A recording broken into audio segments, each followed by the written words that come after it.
following program is intended for mature audiences.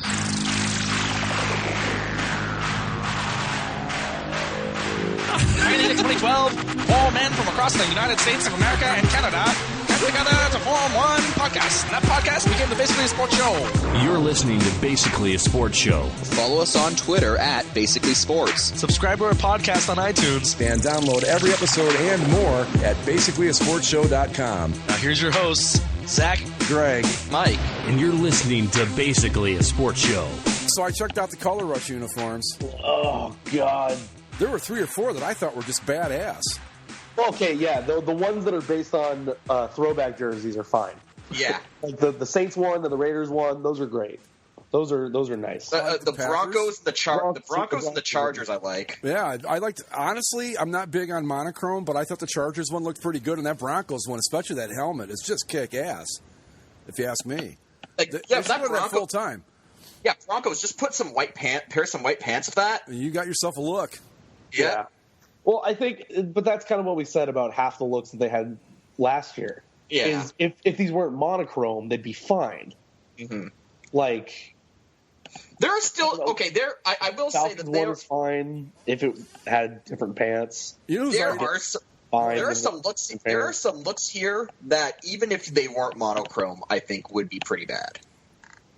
Yeah. Like Arizona's black uniforms. Arizona's black uniforms. The other one that strikes me as not being very good. San Francisco's black uniforms. This is going to be an unpopular opinion. I don't like the Giants. Well, let me see the Giants. I forget which one theirs was. It's basically an all-white throwback to like the LT. Oh, yeah. I always thought that uniform was pretty boring anyway. Yeah, that's not too bad, but you know one I really liked that I was surprised how much I liked it were the Bengals. I thought that looked really good. The all white with just the few stripes on it looked really cool, I thought. It's as good as you can possibly make a uniform based off the existing Bengals jerseys, which isn't all that great. But I think that those white jerseys are way better than what they wear now. Oh, yeah. Because it takes some colors out and it kind of simplifies things. And the problem with the jerseys right now, the Bengals at least, is that everything is so kind of cluttered. Can we throw a panel on there? Sure, let's throw a panel in there. How about let's put some numbers where they shouldn't be? Okay. Hey, how about some extra stripes? Why not? That's their uniform. Mm-hmm. But no, I the Saints, I think, are the ones. That's the one I like the best. That thing is killer. The Saints throwback or Color Rush looks really good. I still have problems with this Chargers jersey because it is based off their current jerseys, which I don't think are all that great. Did they fix the direction of the lightning bolt? No, they did not.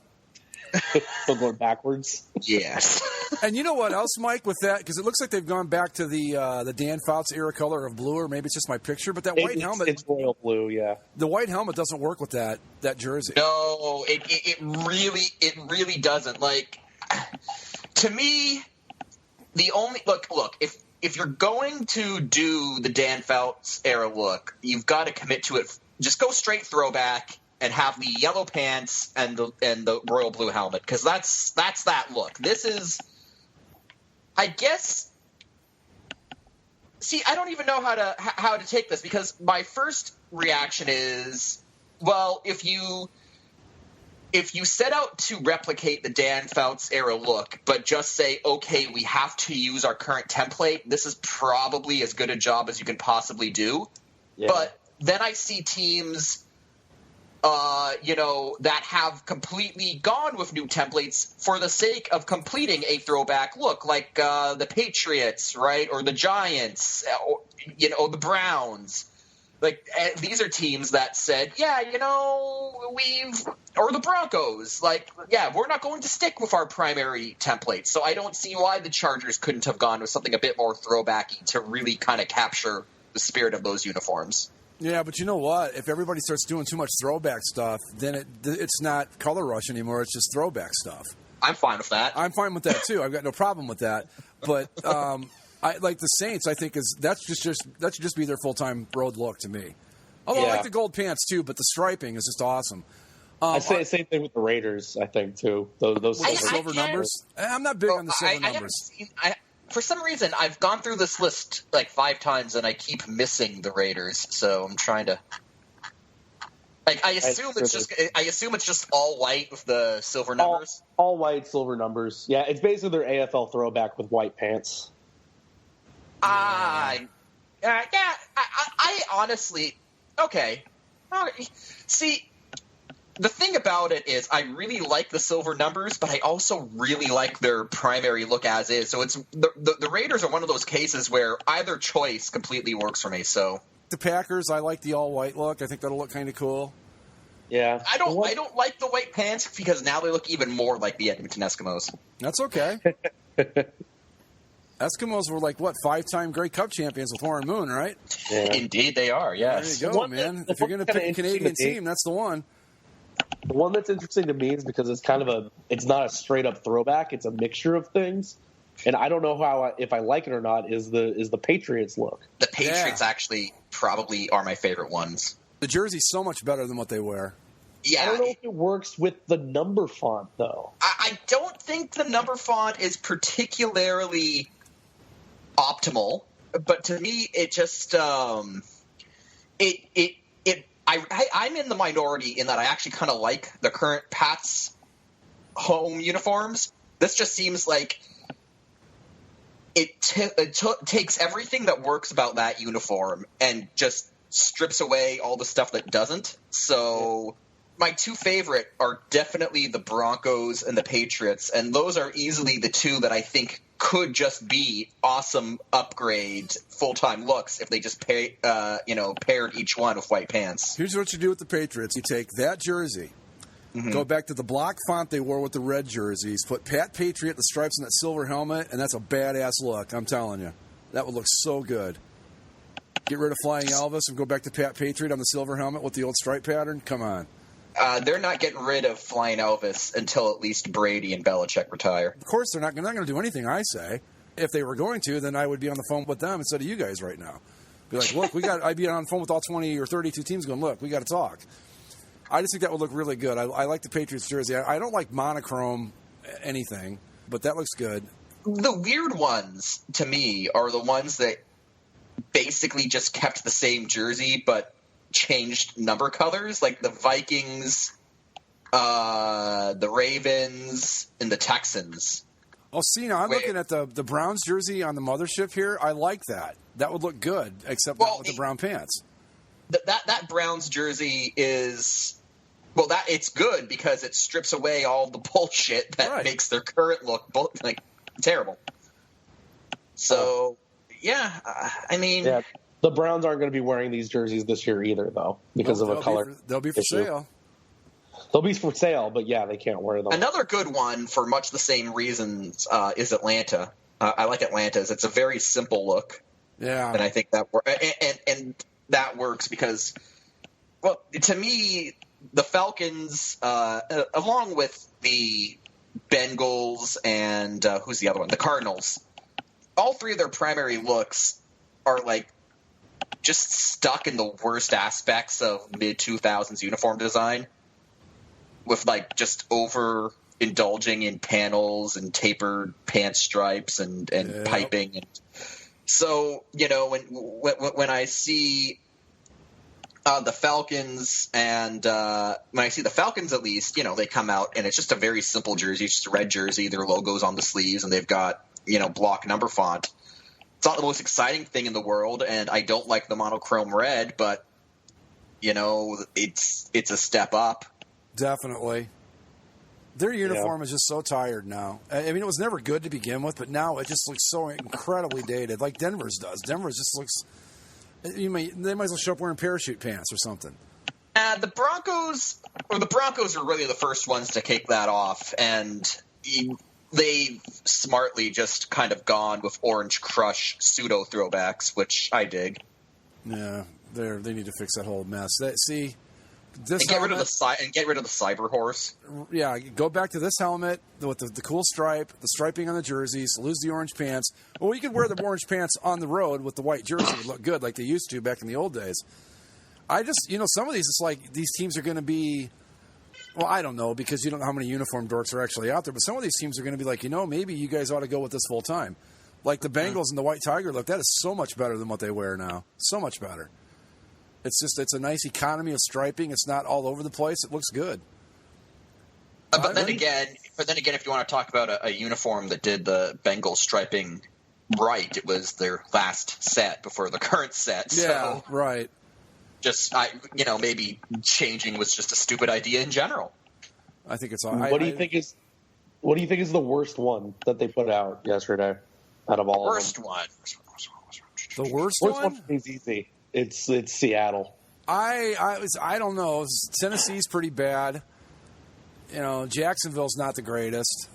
To me, okay, it's a tie. I'm not gonna say Jacksonville. Jacksonville's bad, but they're just reusing theirs from last year, and so I'm just gonna limit this to new stuff. It's definitely a tie between Seattle because that green is really obnoxious, which I suppose is fitting for that team. Yeah. But it's an obnoxious color on top of an already bad uniform design. Oh, see, now if they could go with that, over a pair of white pants, I think that would look cool.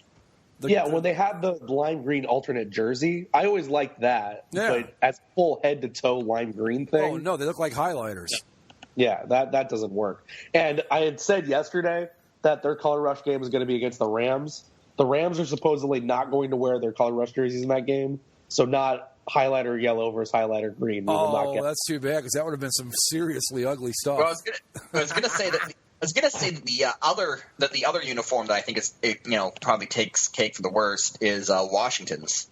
Yeah, that's not good either. Oh yeah. I don't know why. The all yellow works for Los Angeles, even though they won't be wearing them. But that look works, and I don't know if it's just because blue and yellow is just a better combo than maroon and yellow. That's what I think it is. Or maybe it's because the Rams have a history of wearing yellow primaries, so it kind of just works for them. But when I see that yellow Washington color rush set, it just doesn't work. I think Washington has a really good color scheme, but I think maroon, yellow, and white, or burgundy, yellow, and white, works. It works if in certain combinations. Well, I think that combo. Go ahead. I don't think yellow being the primary color works. Yeah, the burgundy's got to be the strong color in that combo. That's got to be the one that everything that basically drives the train, and the rest of it's kind of you got to throw in. And again, with the Washington ones, they're playing on Thanksgiving, so those will not be worn. Thankfully. Yeah, but I honestly though I was surprised that I actually liked a couple of not just the white ones, because usually that would be the thing where I'd be like, okay, the white ones are okay because they don't look ridiculous. But there are actually a couple of color rush uniforms that I thought weren't half bad this time around. I will say there is a lot of potential here, and I'm just going to say what I said last season. Is that as ugly as most of these looks are, and even in my opinion, even the good ones are overall ugly because of the monochrome insistence. But I'm going to say, even when you take all these ugly looks, I'm still in favor of this, if only because it gets a lot of these jerseys into the equipment room. And so it makes it easier down the line, for example, for the Broncos to just be like, hey, we've already got these jerseys. What if we just got some white pants? Yeah.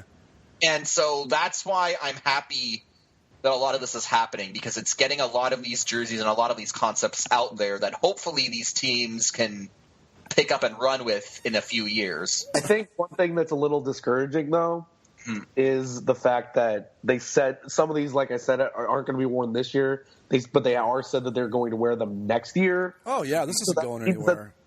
Right. It's not a one-year deal. It's not like even if they were going to do it, it would be one thing if it's like, well, you're going to get a new jersey every year. It'd be, well, that's kind of interesting. But you're gonna have some of these bad jerseys you're going to have to see next year on Thursday again, just because they have to. What do you think about this as a possibility? And I'm just speculating here. I think it would be great if they did this, but if this thing kind of morphed from the color rush thing to nutty uniform Thursdays, every year for Thursday games we're going to have new uniform. I'd be okay with that. I'm actually surprised that a lot of these are sticking around just because, the idea of Color Rush seems, tailored to Nike to be, it's like, hey, each season you can create like 32 completely new uniforms. That's what I was saying. That's what I think the direction this is going to go, and it's going to be something like that. Because if we know anything about Nike and especially in football, with what we know about college football, they would love to put out a new jersey every year to sell, and sure you could. And since they know it's a one-off thing, they can do whatever the hell they want with it. It's really the perfect answer to the conundrum because you see what Nike has been able to do marketing-wise in college football. But we all knew that was never going to work in the NFL because teams aren't going to be that reckless of their identity in the NFL. There's too much money wrapped up in it. But this kind of gives them an out to do their crazy yearly experiment while keeping the core brands intact. Right, because the Packers are never going to change. 5 years from now, your Packers jersey options are going to be basically the home and the road. Mm-hmm. But if you add this element into it and they change it every year, all of a sudden now – they've got a new jersey to sell every year. I think it's smart business, and it works across the board. The more I look at this Steelers one, if I were a Steelers fan, I would probably pick one of these up. Yeah. And I think that's the other thing when it comes to selling them, too.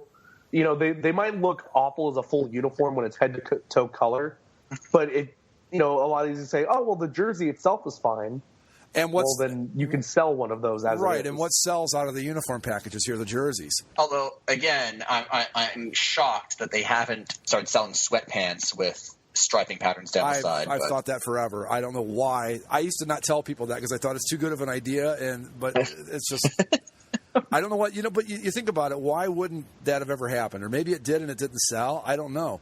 But we all know at least one dork that would show up to a game wearing an actual uniform if that were possible, right? What of an inflatable helmet? Yeah. A replica jersey and sweatpants with the striping pattern down the sides. Oh, dude, you could buy a replica helmet and wear it. No, I'm just saying. You can definitely buy replica helmets. I'm just saying, if you really wanted to do it on the cheap, you just get one of those cheap inflatable helmets. Shall we talk a little National Football League football? Okay. Yeah, well, we got the most of it out of the way on basically a football show. Yeah, now we get to talk about the fun stuff. Season 4, coming to a podcast feed near you. Well, Check it out. Speaking of that, just a reminder, we are going into our 5th year of basically a sports show, guys. This is our 4-year anniversary. Yeah, look at us go. Mm-hmm. And as Zach said on basically a football show, we should do a retrospective. And I said, that's a great idea, other than the fact that there are 200 and some odd shows we'd have to go through, none of which were ever logged for anything. So it would just be, yeah. It's a real dog and pony show we've got going on here, basically. The model of organization, this bunch, I tell you. It's like, yes. Oh, so where are your archives? It's like a pile of old tapes. There it is. See that garbage bag over there in the corner filled with tapes? That's it. That's our archive. But the thing that we didn't get, we went over the game, but we didn't get the proper perspective, right, of a fan. I mean, you got the fans' perspective on the Packers, you got the fans' perspective on whatever it was the Rams attempted to do on Monday night. But the Chargers, they came out of the gates to start the season. They looked really good, and then they gave up the lead, and then they lost in overtime to the Chefs. To an Alex Smith running into the end zone. Because when you think running quarterback who can just make things happen with his legs, you think Alex Smith. Yeah. I mean, it's him and Michael Vick, 1-2. Right, yeah, I always thought that. Don't forget, though, he did make that really good run for the 49ers in the playoffs against, was it the Saints 2 or 3 years ago? That one time. Yeah, so there is precedent for this, is what I'm saying. Oh, God. So I thankfully didn't watch this game as it happened because I'm just kind of like I'm still not at my own place down here. And so it's basically just I watched the Bucs game basically. And so I was getting updates via a combination of my phone and the game breaks. Every now and then, Fox would jump to the Chargers game, and at first, I'm on cloud 9 because they're going up, and it's 7-0, then it's 14-0, and they're just piling it on. 24-3 in the third quarter. 24-3. And look, a few years back, like, I kind of had flashbacks to a few years back, 1 or 2 seasons. I think it was 2 seasons ago, where they came out first game of the season against Houston, and then like they had a huge lead, and then they blew it, and Houston won, and ended up being like one of Houston's 2 wins the entire season. But like that was the year that David Carr just fell off the tracks. Poor guy. But yeah, this was rough because suddenly, I start getting alerts on my phone. The Chiefs are scoring, and then the game breaks. The Chiefs closing in, and I'm like, no, because I foolishly told myself that it wasn't going to happen. Like when I saw them building this huge lead, kind of from a distance, I was like, don't let it happen. Like, don't let it be that Texans game again. But then I was consoling myself because that just doesn't like okay. Every now and then, yeah, your team gives up a big lead. It happens, but it doesn't happen twice.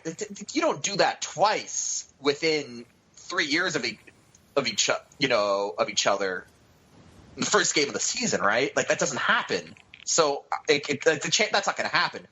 But then it did. And then it went to overtime. And by the time that it's in overtime, I'm not even watching whatever the hell is on my uncle's TV. I'm not even watching that. I am glued to my phone with the ESPN app because I switched out the TSN app for the ESPN app when I officially moved down. Yeah, I made the cold switch. Welcome to America. Welcome to America. Yeah. So I've got this ESPN app out, and I got the Chargers Chiefs score up, and it's like 27-all, and then and it's like end of fourth quarter, and I'm not even watching what's on TV. I'm just pulling down to refresh, and like for that thing to switch from end of fourth quarter to overtime start. Like, okay, overtime start, and then I'm continually trying to refresh, waiting, and then I think actually the game break came on before it was the game break, or it popped on during like a post game, or something happened. It popped on the TV just before ESPN updated, and it was like, yeah, Justin from Kansas City, Alex Smith runs it in, and it's weird because everyone's different, so I don't want to speak for everyone, but for me, when I get a sinking feeling in my gut about anything, be it sports or something more serious, it zaps the energy from me. Like they completely go dead for a few moments. But it was a really weird moment because I saw that update and I felt that sinking feeling, like it happened again. And I felt zapped of energy. But I also felt the fury of 1,000 suns. And I'm angry because, and I've said it before on the show, the Chargers have really been pushing me to seriously consider that out I have to just jump on the Cardinals. And not even necessarily because the Cardinals are a better team, because the Cardinals, I think, are a team that, while they're good now, are probably on a downward trend because Carson Palmer's held together with duct tape. Yeah. But so wouldn't even be changing for like the easy fandom success in the long term. I mean, I started liking the Cardinals back when, they were terrible. So it's all good on that. Like I wouldn't feel like I'm cheapening out in any way. But it's not even that's stopping me. It's the same reason why I was angry. Because I have every logical reason to do this and just dump this garbage team run by this moron, this team that has all the potential in the world that has wasted one of the best quarterbacks, of his class. I'm not going to say his generation. That is stupid, but of his class. Yeah, well, definitely. I definitely think look, honestly, I think Phillip Rivers, and call me a Chargers fanboy. I think quarterback for quarterback, Phillip Rivers is a better quarterback than Eli Manning. I'm not going to argue that. Raw talent and just mentally, the whole bit. Eli's got 2 Super Bowl rings, okay, but that's all well and good. There's a lot of quarterbacks that are better than him that don't have any Super Bowl rings. I'm with you. I think that Rivers is a more talented quarterback than Manning too. I agree with you. And this team has squandered him.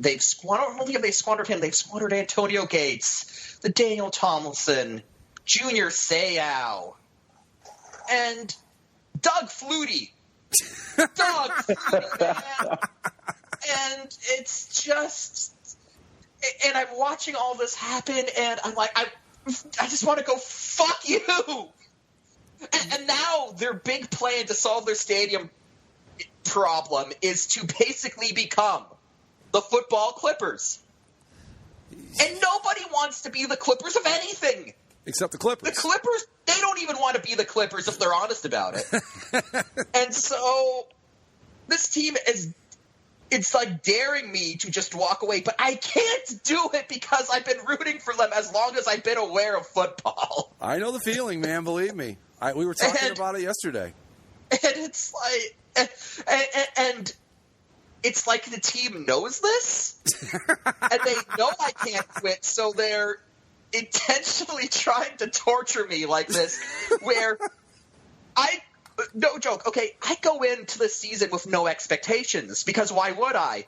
And that's all well and good, and if, I go into the season and I see that they're getting blown out in their first game, it's like, okay, whatever, this is the shitty rebuilding Chargers team I was expecting.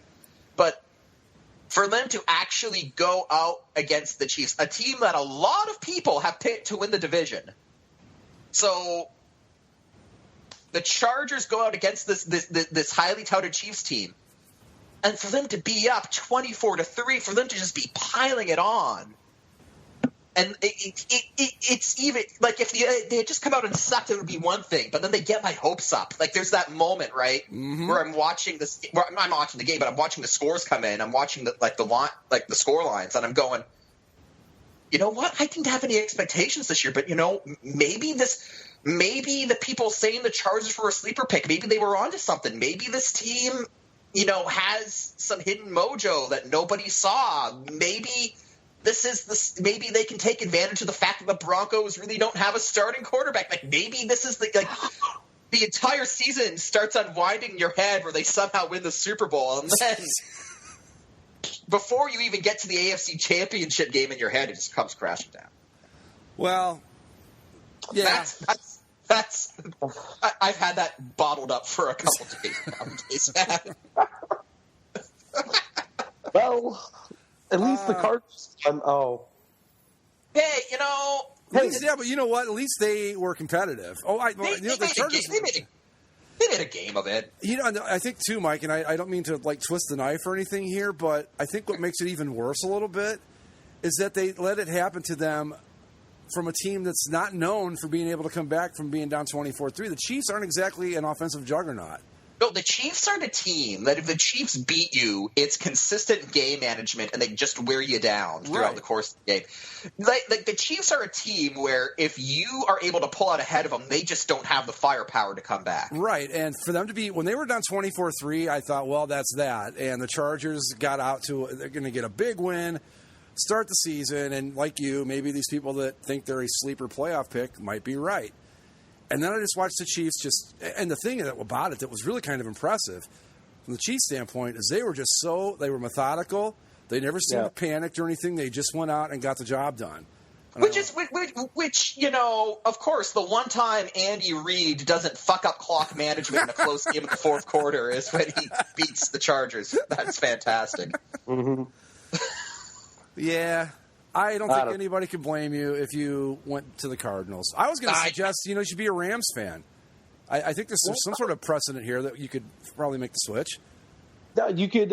You've got the Buccaneers now. you've got your hometown Bucks. Yeah, but see, Mike and I talked about this. It's the uniforms. If they had good uniforms, I think he'd be right on them. Yeah, but I'd be open. I'd be open to giving the Bucks a chance if they had good uniforms, but I just can't root for teams. No, you just got to get a Mike Allstott Super Bowl era jersey or a creamsicle, and you'll be set. You'll be Yeah, fine. but you still gotta I'd look at him definitely playing. I'd go creamsicle. Although, like if I was gonna buy a Bucks jersey, it would be a creamsicle. Yeah, get a Steve Young creamsicle. There you go. Steve, Vinny No. Testaverde creamsicle. Leroy Selman. He's a good player. I think he's a Hall of Famer. He might be the only guy from the Bucks that ever made the Hall of Fame. As far as I know. He is the only Buccaneer to make the Hall of Fame, and I know this because everything in Tampa is named after him. There's like the major highway that goes through town is called the Leroy Selman Expressway, and he's got a chain of restaurants around town which have actually really good wings. We're going to go eat at Leroy Selman's. Where's that at? It's on the Leroy Selman Expressway. No, it's like you take the Leroy Selman Expressway, you get off at like Leroy Selman Street. 39, go down Leroy Selman Avenue, and then it's the third Leroy Selman's. Yeah, it was. That was a tough one. I think if I'm a Chargers fan, that would have been a tough loss to swallow. That was pretty rough.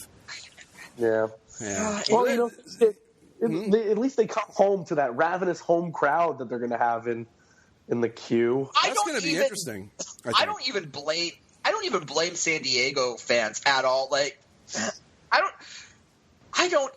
And I think that's what's so maddening about this team is that it's one thing to lament the fact that your team has no direction on the field, but I don't even know where this team's going to be playing in a season. Yeah. And the best case scenario for them involves them playing second fiddle in a market that doesn't want them. The more I think about it, I think that when the vote comes up in November, I think it is, they're going to end up voting for that stadium. Yeah. I think my gut feeling says they will, but boy, I tell you, that's a lot of money. It is, but it's not up to the city; it's up to the people, and the people are football fans, right? Well, we'll find out. Ladies and gentlemen, Zach's Tabs. Zach's Tabs! All right. Thank you. One little National Hockey League uniform note that is sure to make us all vomit. The Nashville Predators. The Purds. Last year, or was it the year before? I don't know. Over the last season or so, they've had Gold Rush Saturdays, where they wear a gold helmet at home on Saturdays. They're expanding that to full time because they don't want to look good at home, I guess. Wow, really? Yellow helmets all the time at home. Oh, not like this that. gets worse. They had a navy blue helmet, which worked with their gold jersey, but now it's gold helmet, gold jersey, blue pants, and gold socks. This gets worse when you scroll down and see that this has been tried before. But Vancouver Canucks, 88 in the 88-89 season, or Vancouver tried it. The Kings tried it when they were purple and gold back in the day. Yeah, I'm not feeling the yellow helmets, man. That's not going to work for me. So, again, it's a case of this isn't uncharted territory, right? I mean, it's not. It's just ugly. It's not uncharted. No, exactly. So the Purge front office, when someone brainstormed this, someone should have been, let's see if this has been done before. Oh, it has. Let's do a quick Google search. Oh, that looks terrible. Okay, we won't do it. Yeah, what's the reasoning behind this? Why would it make a bit of difference? I mean, why would they want to do this? Because gold is like their primary color, and they're emphasizing more. And what were their helmets before? White, right? Maybe. Blue over gold? Yes. Navy blue, gold jerseys, navy blue pants, and it all worked. It looked fine. Yeah, it was balanced. Now there's just a little too much yellow. Yeah. It's their the Predators branding was revitalized when they embraced gold, but so I guess from that perspective, they're like, hey, let's just run with it. But it's too much. They ran it's ugly. Ran a little too far, I'm thinking. Mm-hmm. All right, what's next? Did you hear Kevin Harlan on the radio? Oh, yes. Monday Night Football calling the runner on the field? Yes. No, I missed that. Do we have a clip? Yeah. Play the clip. Here's the link. There's the link with the clip.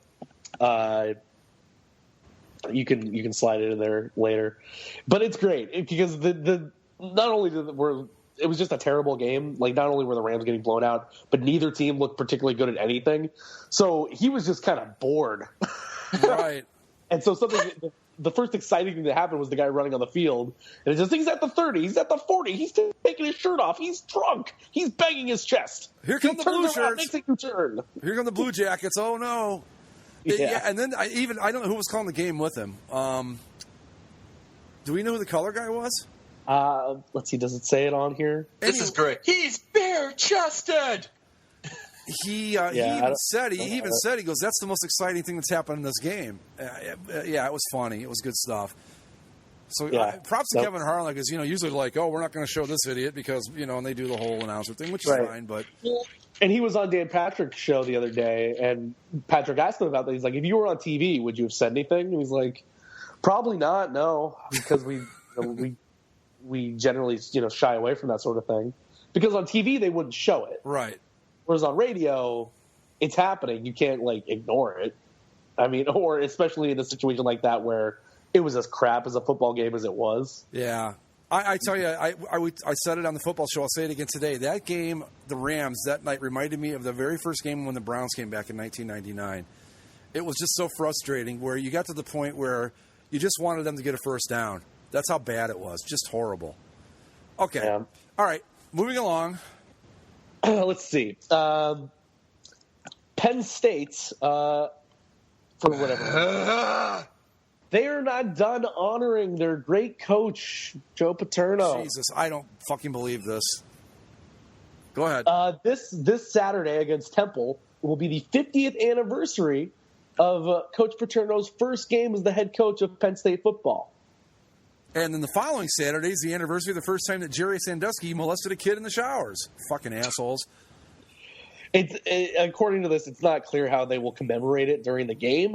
But the fact of the matter is they're still going to reflect on it in some way, which I get it. Penn State, he was a great football coach. He won wasn't. Games. He was a long-tenured, legendary type football coach. They won a lot of games. That I'll say. But as far as being, I don't know what about his coaching abilities, but the more that comes out about that nonsense that went on down there, now it's looking like they knew as early as like the late 70s that this shit was going on. I'm sorry. I can't rationalize any of it anymore. He was just a fucking awful human being, and that's the end of it, because he knew about it, did nothing about it, and fuck him. Burn in hell, asshole. What I mean by I understand it is that it's just so evident that this cult of personality has been put up around him. And the Penn State football fans just won't let it go. They'll try to rationalize it like that by saying, well, we can't forget his football contributions because of the type of person he was. Well, it's not just that it was like a one-time thing. It's hard to fully rationalize. No, I agree. I totally get that it's going to happen, but them rationalizing it, going back to something Mike brought up earlier about the Nazis creating corporate branding, that doesn't erase the fact that all the other shit that happened. I think that's kind of what we're getting here. It's like, well, it would be like using the same argument, like, well, Hitler was created corporate branding and made the trains run on time. If somebody brought up the Holocaust, it's like, well, yeah, but still, I don't know. Anyway, I don't want to go down this road. I think the only thing that should happen with Joe Paterno is that they should exhume his body, draw and quarter it, and send the remains to various powerhouse programs as a warning. And I'm only half kidding. Penn State's proven they have proven that they have learned nothing. They've taken absolutely nothing to heart, and it's just disgusting. It's almost like they sat down and took their penalties and took all the sanctions and everything because they had to. Mm-hmm. Not because they thought, you know what, we've got to address this and learn from it, but simply because we have to do this to get it over with so we can get back to football. That's the way it comes across to me. Penn State, they're a bunch of petulant children, and that's all I'll say about that. Right, so let's move on. Okay, Zach, what's next? Yeah. Let's see. Well, I'll do the sports one, and then we'll do the pop culture one. So it's not really anything new, but Vin Scully. It was announced this week that Vin Scully will not do any of the Dodgers playoff games this season. Normally, once his TV schedule is done at the end of the regular season, he would do a few playoff games on the radio, usually the home games. But he will finish the regular season with two different, according to him, two different types of goodbyes. Once September 25th, when the Dodgers play their final home game against Colorado, and then October 2nd, when they finish the regular season against the Giants. He doesn't want to have sort of this multiple thing where, like, every time he goes out during the playoffs, it would be another, goodbye to Vin Scully sort of thing, and he doesn't want it to be about him. And the other thing why it's kind of nice that he's going to finish up against the Giants on that October 2nd. He said one of the things he remembers from his time growing up as a kid, he got a scorecard for the Giants-Yankees World Series game back in 1936, 1946. And that the scorecard from that day, when he first fell in love with baseball, according to him, was October 2nd of that year. And this will be October 2nd against the Giants of this year. 80 Nice years to the day that he saw that scorecard. Little serendipity there, a little serendipitous type turn of events. Cool. So, it's going to be a shame. He just has a great man. Yeah, just all we can do is to sit back and enjoy it. And I'm going to be curious to see how he does the goodbye thing. I don't think he's going to make too much out of it because it wouldn't be his style. But I know that he won't. But there's no way to not make a big deal out of it. Right. Like the Dodgers will, the fans will. There will be something. As soon as that final out is called for that last home game, I'm sure there will be something done by the Dodgers, by the stadium at that moment, because that'll be the end of Vin Scully's. Oh, and the Giants will do something too. Yeah. Oh, sure. And as much as that rivalry is full of hate and stuff, there's no way, especially because the Giants still have John Miller on their broadcast team, and he loves Vin. Yeah. And those are two legends of the game too. So I'm sure that'll be. Yeah, I think. John Miller probably going to step in as being the best baseball guy after this. I would think. Yeah. Maybe. I know Costas is pretty good, but he's not a regular gig. So, Vin Scully. I'm going out of my way to watch Dodgers games now just to make sure I get as much of him as I can before he goes. Yeah, the fun thing they're doing locally, too, is because some people still can't get that Dodgers channel. I think almost all the games in September are going to be on, or at least the home games, will be on a local over-the-air station, Channel 5, KTLA. Cool. So that'll be fun. All right. Is that it? Yeah, that's it. Okay. Well, that wraps up year number 4 of Basically a Sports Show. As always, follow us on Twitter at Basically Sports. You can go to the website, basicallyasportshow.com, where all the old episodes are. Stitcher, Spreaker, iTunes, and YouTube. You can subscribe there, and you can find us on Facebook. And with that, we are done. We'll catch you next time. See ya.